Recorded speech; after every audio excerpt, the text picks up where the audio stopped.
Welcome to the webinar. Back in October, middle of October 2021, some of you maybe have been on our webinar, the D2C streaming wars. Well, jumping on the studio bandwagon and franchising our work. Welcome to the streaming wars part 2. The topic itself is obviously kind of ever present in all of our work one way or another, but it's always good to focus in and shine a light directly on it. Activity doesn't slow down at all. Traditional media can no longer really take that name, I think, and whether local or global, they're continuing to pivot and evolve their proposition to consumers. And as every consultant will freely probably admit, it's great because we've had some shocks that give us more to talk about. Finally, after 46 quarters of continuous subscriber growth and the addition of over 200 million subscribers, Netflix have had a negative quarter. So whoopee when it comes to the analysis. But more importantly and more critically, investors have started to panic that streaming may not be as profitable as they initially hoped. The fact that we and others in the industry have been saying for some time that there isn't room for everyone here seems to have escaped them when they were pricing in the risk. But nonetheless, we're here today to talk about it. Before we get into this, there are a few names on the webinar that I'm not as familiar with. So just a very brief introduction.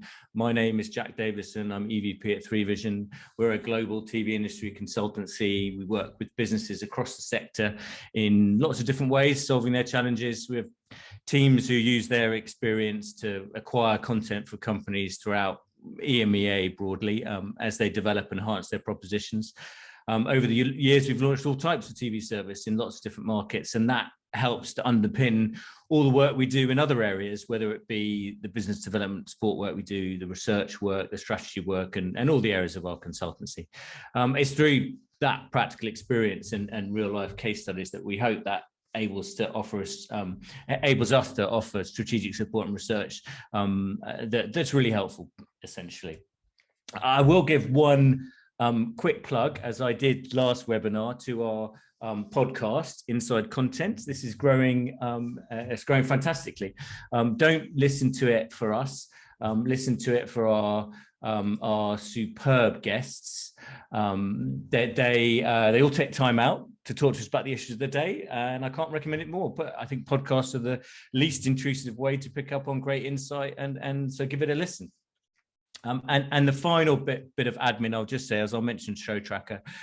Some of you will be familiar with it. It's our syndicated research product that provides insight on the distribution of TV series around the world. I'm not mentioning it really to plug it, although I will, primarily because it's the kind of the engine that provides some of the data I'll talk about today. So if you wonder where the data comes that I'll talk about in terms of kind of the studio pipelines and vertical integration, it effectively is driven out of our Show Tracker data.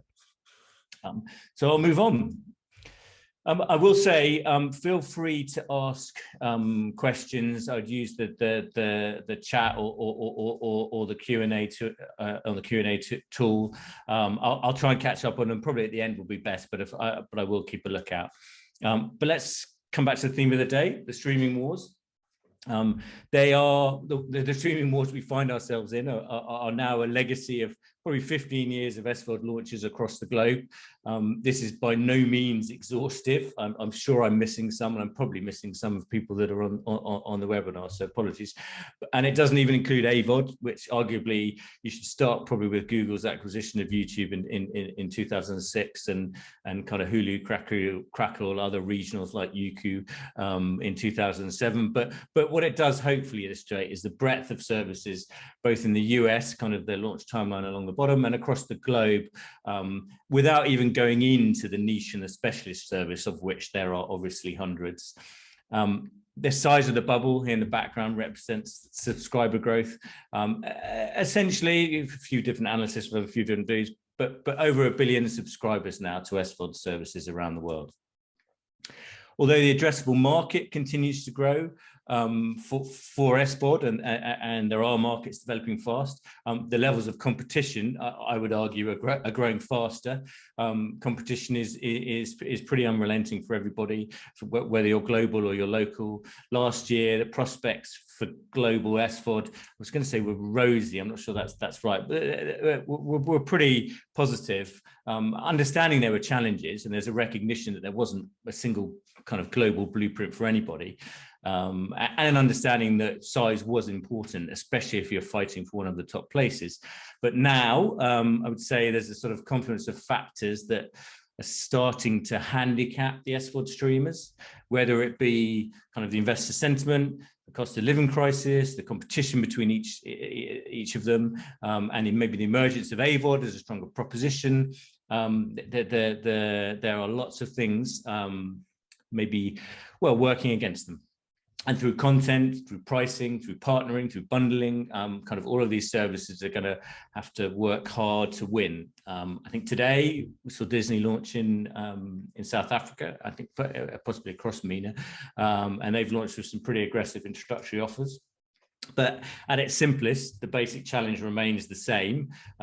Winning subscribers, the left-hand side here showing the fluctuating fortunes of net adds in the US market for SVOD services, and getting viewers to watch the service. The right-hand side here from Nielsen's gauge, which with viewing so intrinsically linked to kind of customer retention and the prevention of churn. The data here can be questioned, and I think digging deeper would reveal much more, but it does highlight the challenge quite clearly, which is why I've put it up here. Despite dominance and the growth of certain SVOD services, it does still remain, it is a pretty fragmented market with multiple choices available to the consumer. And now we find there's almost a new lens through which the market is being examined, a lens impacted by the kind of changed macroeconomic environment, and a lens changed by the significant shift in investor attitudes this year, with more pressure on the streamers than ever. The pure streamers like Netflix are being questioned to react with the levers at their disposal, and then also questions have been put to traditional media players to adjust their levers, which they have many more of in some ways, because they've got the different ways to monetize their content pipelines to improve their profitability. Although not replacing the importance of subscribers, and I think investors are still looking at those subscriber KPIs, profitability is now a key focus for them, and a key focus that managements will be measured on and rewarded on. Which brings us back to the poster child for streaming, Netflix. Their Q1 results pretty scared investors, shifting their herd mentality almost overnight. This is the first, as I said, negative global quarter they've had that's fueled this fear. And I guess on Netflix, the bellwether for tough times ahead, the telling investors to get out of streaming. Traditional media are now qualifying their activity more, perhaps not returning focus, but certainly being different how they talk about it, and perhaps even, I was going to say more honest, but more transparent on the need and expectation around other revenue generating opportunities, in particular selling content to third parties.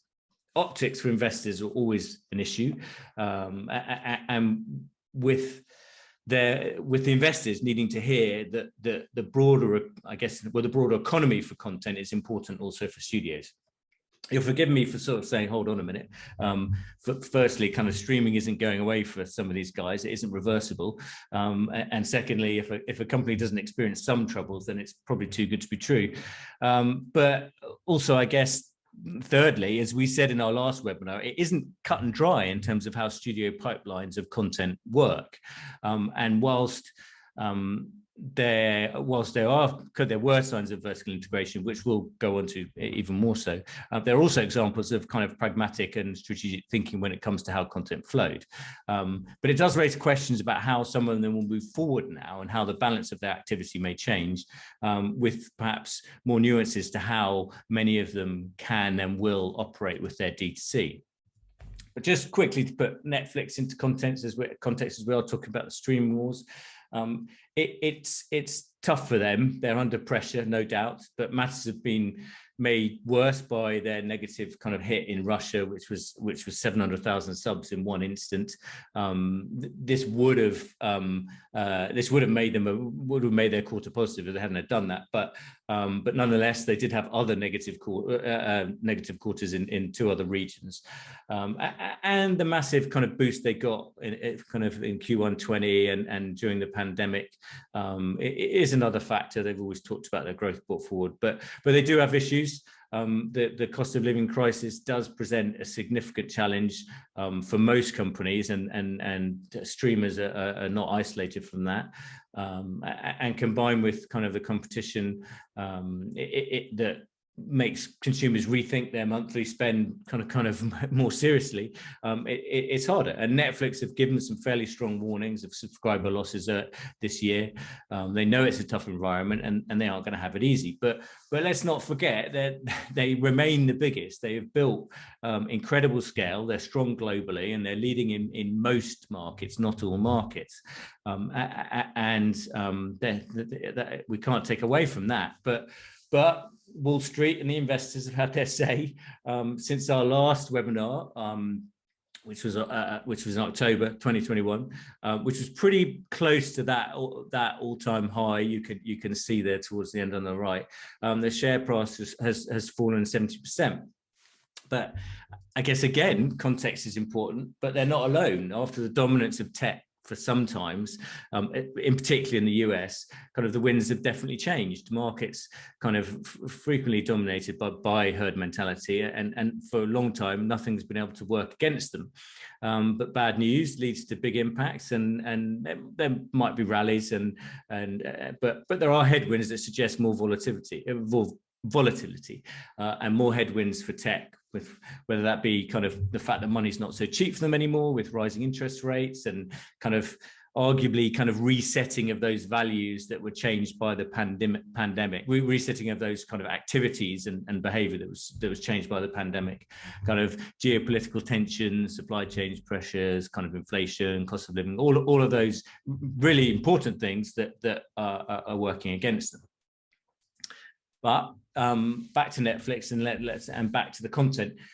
Much of the attention to Netflix has been on the potential changes that may offer what I think is fair to say investors might view as quick wins, but including a potential crackdown on password sharing that they've done some testing on, more affordable pricing plans made possible through the addition of adverts, and I think kind of the latter would seem to us as an interesting option in global markets where affordability is more challenging, but probably a harder step to navigate in the US and other more developed markets.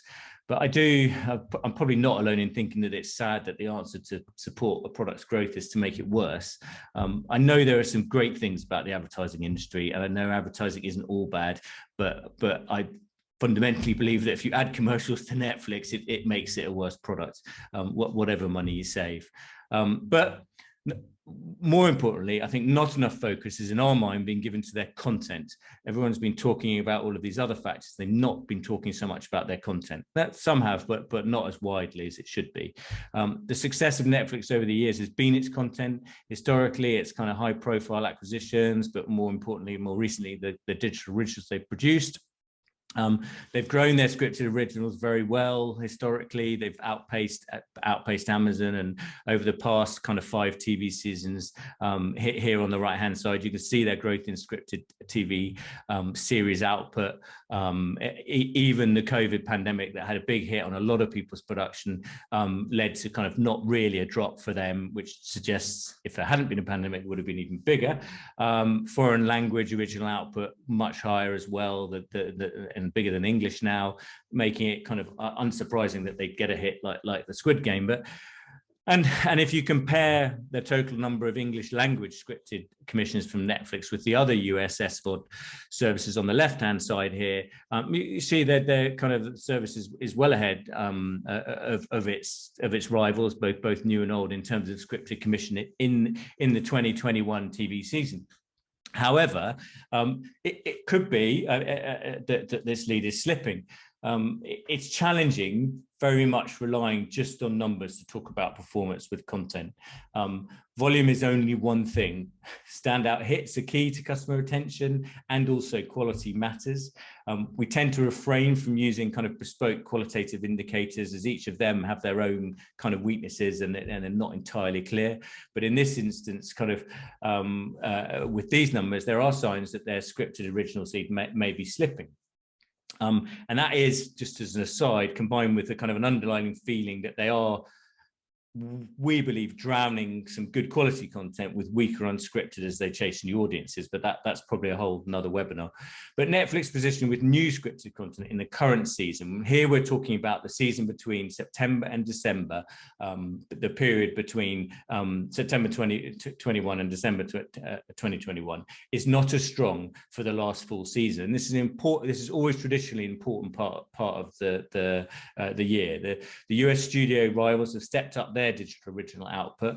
Early months propped up with kind of acquisition of UK shows, but now you've seen the biggest growth in studio SVOD commissions yet, overtaking kind of Netflix's original own original volume.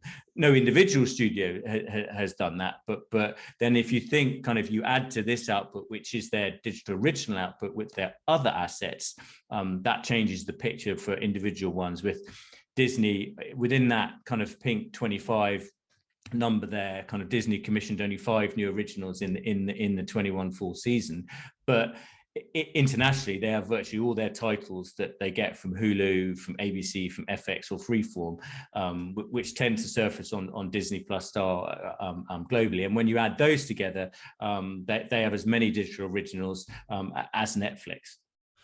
And the SVOD's own by US studios is definitely gaining traction in their volume of scripted, challenging Netflix and then with some of these competitors cheaper than Netflix, and some of them offering a cheaper ad-fueled option as well.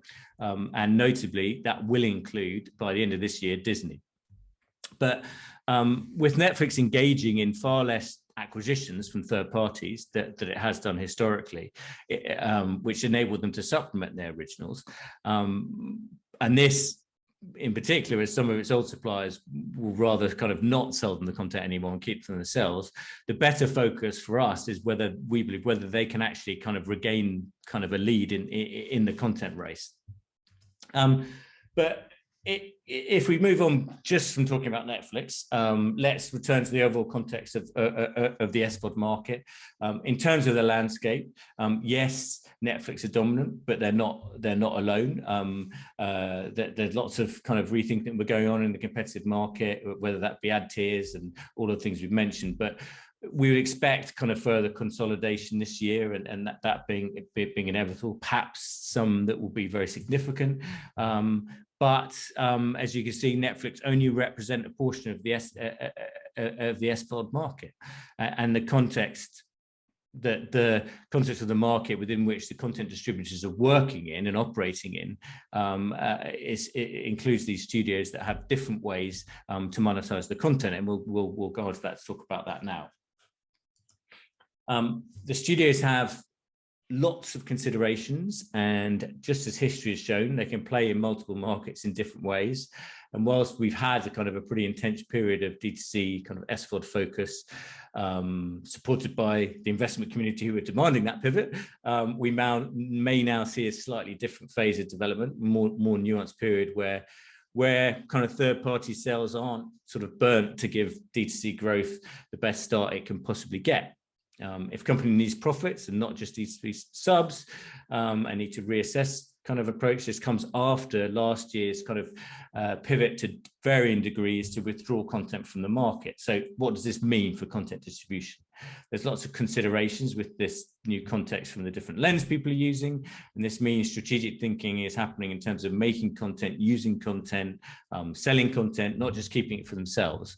There are plenty of examples out there today, some more recent than others, where either kind of they're doing this either through regional service variations, so you don't have to do the same thing everywhere, content pipeline variations, so not all of your content or labels or particular types of content go through D2C, and through different commercial endeavors that might vary by market. A best example probably being Sky Showtime, the JV between Paramount and NBCU. Windowing has been limited to date, we would argue. It has been going on, but some different models have been emerging, such as co-exclusivity and shorter windows. And as time passes, we'll see more of this, even without this new pressure. And perhaps even more with movies. There have been more examples of studios selling to third parties in different windows. Disney's done short-term deals just recently, I read, with Amazon's 3V AVOD service in the UK. Likewise, Universal did an exclusive deal with 3V for some titles. Then you've got kind of Peacock on Sky, a recognition that kind of pure D2C won't work. As we said, Showtime JV. Universal launched Universal Plus in Latin America, which is a premium bundled offer provided by pay TV and local SVOD players in the market. We've got Disney's sharing content in some markets with local SVOD, even with Prime Video in some. Got Warner closing a long-term content deal with RTL in Germany. You've got Lionsgate windowing more with the US deal that will see kind of their movies on Stars, then on Roku, then on Peacock, and then actually going back to Roku. And you hear the management, I mean, David Zaslav and Warner Discovery have recently been quite vocal about kind of thinking twice about what works best on D2C and how best to monetize content. Even before this, to differing degrees, there was some thinking about this, but perhaps we feel there was a lack of clarity because everyone was so focused on saying, following the party line in terms of what investors wanted to hear about D2C. But we've talked before about the different levels of buy-in. It's worth looking at that with the players today. And in terms of just a quick dip into the other numbers before I look at the pipelines, we don't cover everyone in this table, just Netflix and the studios with clearly defined metrics. And there are a few things to factor when you compare sub numbers. Kind of there's the quality of the subs, fundamentally kind of what they're paying, and if they're bundled with the higher propensity to churn at the end of an offer period. How many markets they're rolled out in, with the addressable market itself also further qualified, as that isn't always about numbers as well, but the market characteristics and maybe whether there's a distribution partner and the level of pricing. And then just generally the stage of development and maturity. And subs isn't everything, but Netflix's addressable market effectively has remained stable over the recent period, except Russia, which they lost. Others have launched in more markets than others recently, notably kind of HBO, which launched in LATAM and some of Europe. Paramount, which did the same, Discovery, Australia, UK, Brazil, and a few others in the last period, whilst Disney has just launched in a handful of Asian territories and Stars remained the same. But there are notable launches to come. We've had South Africa today from Disney. HBO's got Turkey and some more of CEE coming. Paramount Plus has got its Sky Showtime JV markets, I think South Korea, France, Italy, Germany, UK coming this year. And rollouts remain unconfirmed in some markets, with placeholders sort of further out for some. And who knows whether they might get adjusted if the studios are being measured on profitability sort of more than subs, but it may be a consideration, because how best to monetize content effectively needs careful thought in many markets. Will suspicion of the D2C model make them think more from that point of view, not just about the windowing, but also the markets they operate in? And might a market now look different in terms of how they do it? The level of D2C is effectively very adjustable. Kind of on the one end of the scale, you third-party sales of everything. On the other end is full D2C. But in between, there's lots of different sorts of partnerships, bundling, more limited content propositions, and sort of B2B2C launches. But going through kind of the main studios one by one, Disney remains kind of single-minded. They're an easy one to talk about. Few will question their determination to drive for more subs and the simple levers, using the simple levers that have available to them. Following on from Netflix, there was lots of anticipation for their results, but they did okay, I think. I think a little bit of unhappiness with them, but broadly they did well. They now pull out all of their kind of, they pull out the three different kind of sectors of regions in their sub numbers, which is useful. And it's interesting to see that kind of India was up 72% since the end of 2020, and global was kind of up 47%, in US only 22%. So, and with only 32% of the subs in North America, that reflects the global nature of the business and the importance of getting their regional global kind of content pipelines working. It's also, as an aside, the high volume of India subs combined with their low ARPUs is another consideration. But the interesting question is kind of whether they will start windowing content and how they behave with their catalog, such that they can monetize it in that way, and they alone may be under less pressure here, but it's something to watch. To date, activity has been more limited. As we said, kind of they decimated the distribution business, and activity was largely limited to sort of hangovers of old deals and sharing content they didn't fully buy back. But as we've showed before with this data, they are the one where in pipeline terms it's clear that they're pushing their content through their own services. What this data point shows, if you haven't been on one of these webinars before, is that for example, if you take it kind of markets where there's 100% of their premieres of their distributed content, not including digital originals, are on their own service. And we'll look at that now for all of the main studios. There are kind of a few little anomalies that create lower numbers, but essentially, that they are the studio that's all in and remain all in. And what they may do, and it may be more interesting, is what they start doing with second windows, and what they start doing after using it on Disney Plus. But and deals, handful of deals are popping up, but it is quite limited. And there's no signs yet, but will they start offering more later windows to free TV or AVOD with their TV series, maybe even for digital originals? But moving on to Warner Media, sorry, I should say Warner Discovery. But recent reports on HBO and HBO Max pretty positive. They outdid Netflix just like Disney.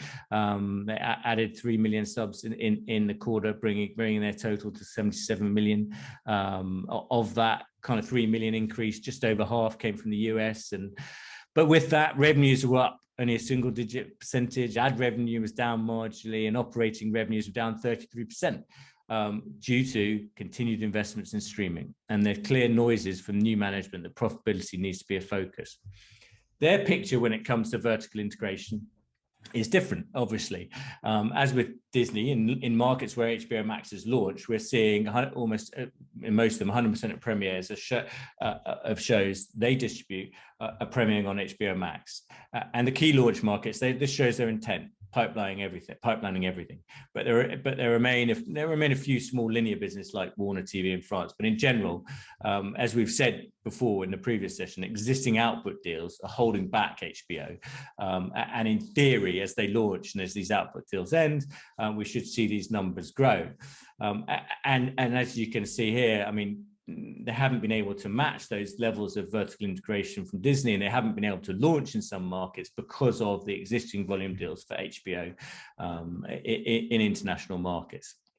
Here, kind of this graph shows for a slightly different set of markets from previously, but it demonstrates how vertical integration is held back by the volume deals with the likes of, this will include the likes of deals like Sky in their markets, OCS in France, and others. And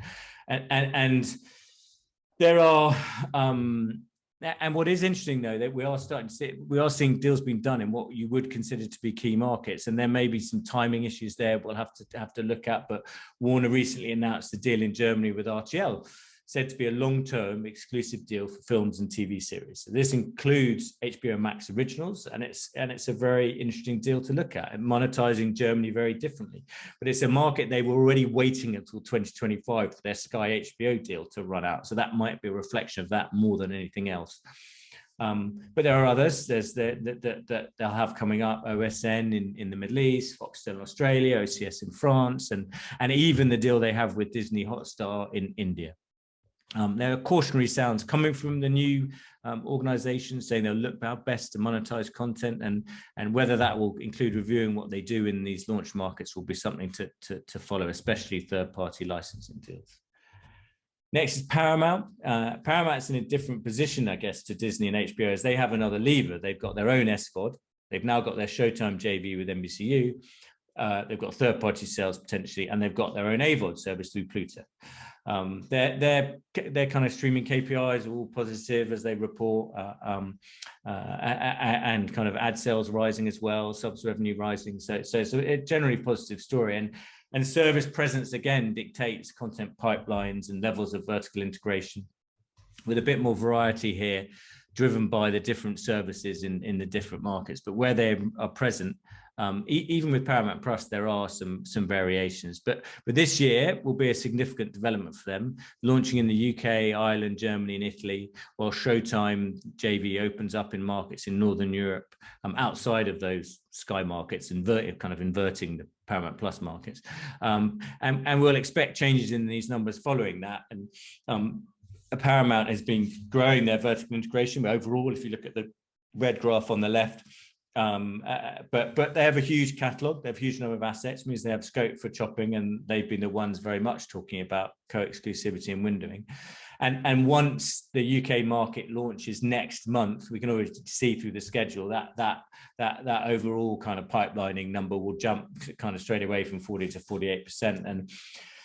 And their imminent launch in the UK, with this is their sort of this is their current kind of 21 slate, and where they have either premiered or are going to premiere in the UK.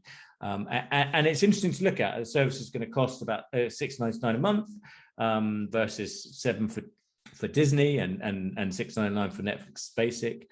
Haven't said whether they're going to offer a cheaper ad-supported tier as they've done in the States, but they're going to be partnered with Sky Cinema on Sky. So any Sky Cinema customer will also be able to access Paramount Plus at no extra cost. And the launch shows the pipeline of Paramount Plus content pretty much going through Paramount Plus of the new shows, and a mixed picture of which is a sort of legacy of the old Sky deal, with the Showtime shows, some still on Sky, but some coming through Paramount. But it does illustrate one other area of consideration for studios, which is why we put that here. They're different sources of content and how they do or do not use them. Actually, it's almost shown here. Maybe it isn't, but the CBS network shows that Paramount distribute have actually not yet been picked up in the UK. There's no premiere date for them. But if they were, we would expect, and it would be likely to see, like in other markets, they would be in third-party homes. They would be on free TV or other pay TV services. With Paramount Plus, more kind of growingly, increasingly the home for Paramount Plus originals and Showtime over time. And the CBS network shows likely to continue to get distribution to multiple destinations in global markets. So work with them more. Because if you look at the homes of CBS network shows across global markets, there is a significant amount of variety with a lot of free TV carriage. Then kind of a couple more. NBCU very much continues to take a mixed approach, increase more recently largely down to Sky channels, but the overall pipeline of content to Sky in Sky markets and their legacy kind of linear TV business in Europe and other markets is what's driving these numbers. The Sky Showtime JV with Paramount will cover other European markets as that launches, and the nature of their business drives the strategic focus, supporting their pay TV interest in key markets and recognizing when they aren't big enough in others. And this supports a mixed content distribution strategy, still selling to third-party services. Obviously, Peacock is a different proposition to the other studio SVOD services. Nobody expected multiple international launches, and we would expect, kind of subject to any further grander consolidation that may happen with studio businesses, this mixed approach to continue. And Sony, probably the easiest to talk about, nothing changing. They're well and truly the dealers, only vertically integrated in India with their Sony Live business, and a little bit in other markets with their legacy pay TV channel businesses, the markets AXN operate in fundamentally. But in terms of picking up new shows, there's very little activity, and they stay low, as we would all expect, at being a kind of having a well-established position as sort of an arms dealer in the content race. And finally, in this run-through is Lionsgate. Lionsgate, I guess, probably remain the most significant target for consolidation, certainly the Starz business, and predominantly they are holding on to the Starz TV series for their own services where they are present, growing that in total to overall to 83%. Pipeline destinations get a bit more complicated when you include programming that is Lionsgate distributed but commissioned by someone other than Starz. So that's not included in these numbers, but it would pull down some of the numbers like UK and Spain to around 80% and Mexico to 70%. But essentially, Starz commissions are only going to third parties where no services exist, whereas the other Lionsgate content it has seeing kind of movement to third parties more. So just wrapping up on those numbers, we've said it before, we've said it again. Disney are the only one really all in. Lionsgate pretty much fully focused as well. Warner growing but checked by the issues we've talked about. Paramount soon to be about 50% with the launch of UK. Sony fundamentally independent, whilst NBC outside of the US is focused more on their priorities with pay TV and their new venture with Paramount. And the context we began this discussion with was what now? What happens if extra pressure is felt to improve profitability and not drive subs? And putting aside kind of the nuclear possibilities that come from further consolidation, windowing may increase, content portfolios may split with some available for sale, especially when not so suited to an SVOD service proposition. But it may, and this is completely speculative, it may come more with territory plans. The territory by territory variations have always been significant depending on where people have launched. And if you think about where that content is, and maybe a dominant monopoly pay TV operator in a market like South Africa or other things, perhaps, I mean, actually that South Africa number will start to change now with the launch of Disney Plus, but the change with the new optics, with maybe a focus on profitability, will kind of rollouts maybe adjust, and actually some of these numbers slow and not start to grow. Will some launch in a different way that will change the way that works? There's lots of space in between to consider if the pressure from investors pervades. So finally, we had to follow on with the theme. We had to talk about, we wanted to talk about adverts. If the streaming wars became all about the studios striking back, they now have moved on to a return of the adverts, to use a complete cliche. But the possibilities of Netflix adding adverts has got everyone excited. They're recognized as kind of leaders in data and recommendation, and the great theory that marrying that targeting ability with adverts has some in the ad industry excited. There's a broader discussion about AVOD if we're talking about adverts and how this fits in, which is increasingly a big focus for distributors. With AVOD set to grow, whoever you may believe, from kind of around $30 billion last year to about 70 billion in 5 years' time. It is a very diverse market. There's lots of people involved, and we know everyone kind of fast is a huge focus for distributors, but a market that's already seeing change in terms of how stakeholders interrelate, and is, I think it's fair to say, the fast market is kind of pretty much at the top of the hype curve and needs careful navigation. But we probably need another webinar to talk about that topic. But so today, what I wanted to talk about was just briefly about kind of ad-supported, lower-priced SVOD tiers. HBO has them, Paramount has them, Hulu has them, Disney's going to launch one, and Netflix accelerating plans. As I said, all pretty much set up to screw up one of the key USPs of SVOD in my mind, but nonetheless, needs must. The ad-supported subscriptions on the face of it appear to have grown in the US in 2021, according to kind of antenna streaming data in the US. So they track this. Kind of 32% of premium SVOD signups in 21 were ad-supported versus 19% in 2020. So there's growth there, and that's despite the fact only kind of 5 of them actually have adverts. So that growth is not insignificant. And if you look at their numbers, it suggests the majority of subscribers to Hulu, Paramount, and Peacock are on the ad-supported tiers. This is Peacock Premium ad-supported tier. And kind of Discovery Plus has a lower proportion, but still 44%, with a smaller premium to go ad-free. But interestingly, it is interesting that Discovery say that their ad tier subscribers have a higher overall ARPU from them than SVOD. But on a simplistic basis, the services with bigger discounts appear to have a greater percentage on the ad tier, which you'd expect logic like that to prevail. But little is maybe known yet as to how people are moving and which way they move.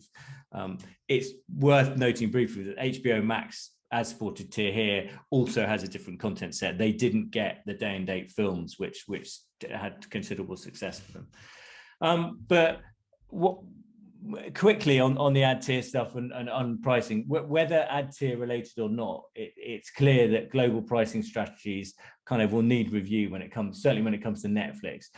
Disney and Netflix are different products, okay, but in some markets there is a significant price gap between Disney and Netflix and other services. What this chart shows in a few markets is the pricing of Disney, Netflix Basic and Netflix Standard. Despite offering kind of 4 streams in HD versus Netflix's basic offering of 1 stream and no HD, the top half of these markets are cheaper than Netflix's basic plan, in some cases very significantly. The bottom half is cheaper than the standard plan, generally offering a similar enough feature set, so it's not a bad comparison as well.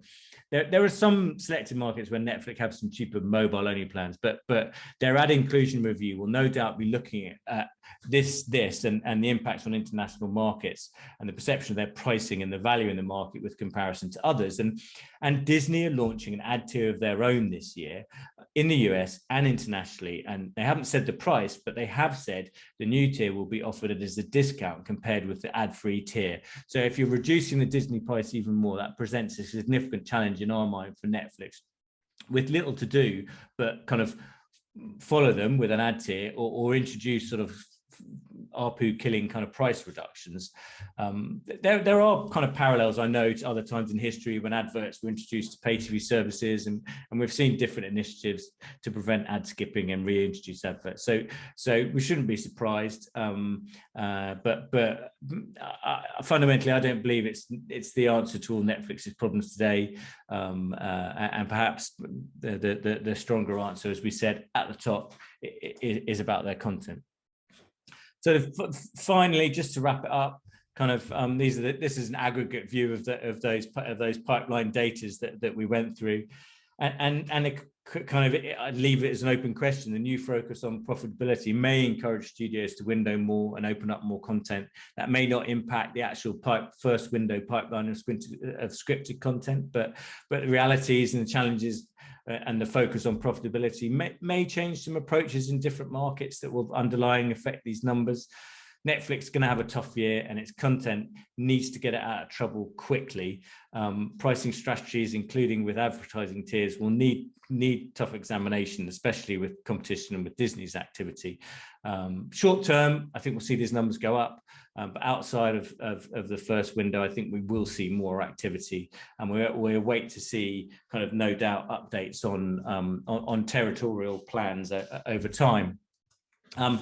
I've run a little bit over longer than I thought, but we've got some questions. So let me just look at them. Yes, we will share the charts. Hello, Bob. Nice to see you again. We'll share those out. That's absolutely no problem.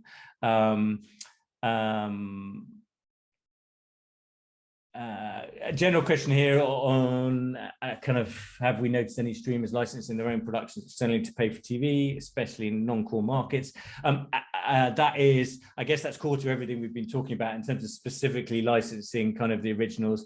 Yes, as we said, like it does happen, and I think your question at the end is exactly my question. Kind of, are they going to be freer with that content in non-core markets? They already do license it, so kind of you'll see people like a lot of the kind of the originals content is on the likes of Foxtel and Stan in Australia, because the services haven't launched, but we'll see how that evolves over time.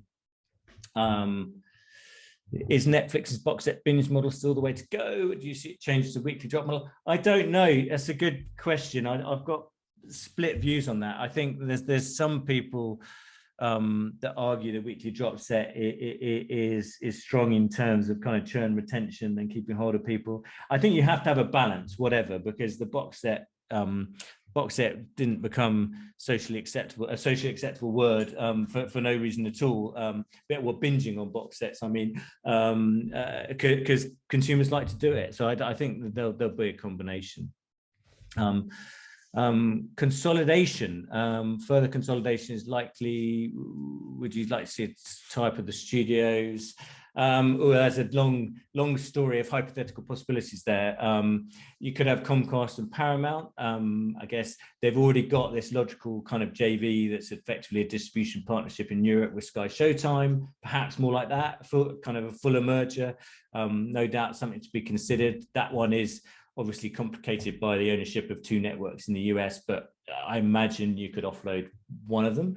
I guess they need Paramount with Warner, and Warner Discovery, another option. I think that's been muted by a few, and I'm sure that the Warner Discovery management, once they've settled once the dust has settled, they'll probably be looking at options.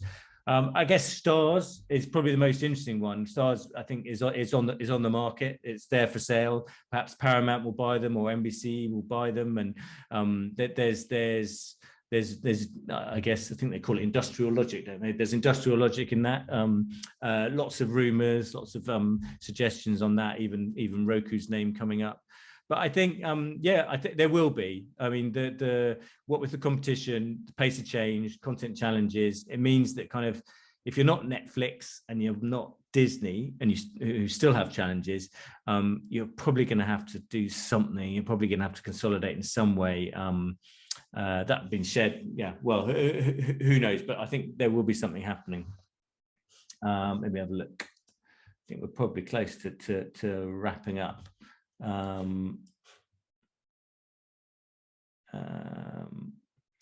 haven't covered off Apple TV. Sorry.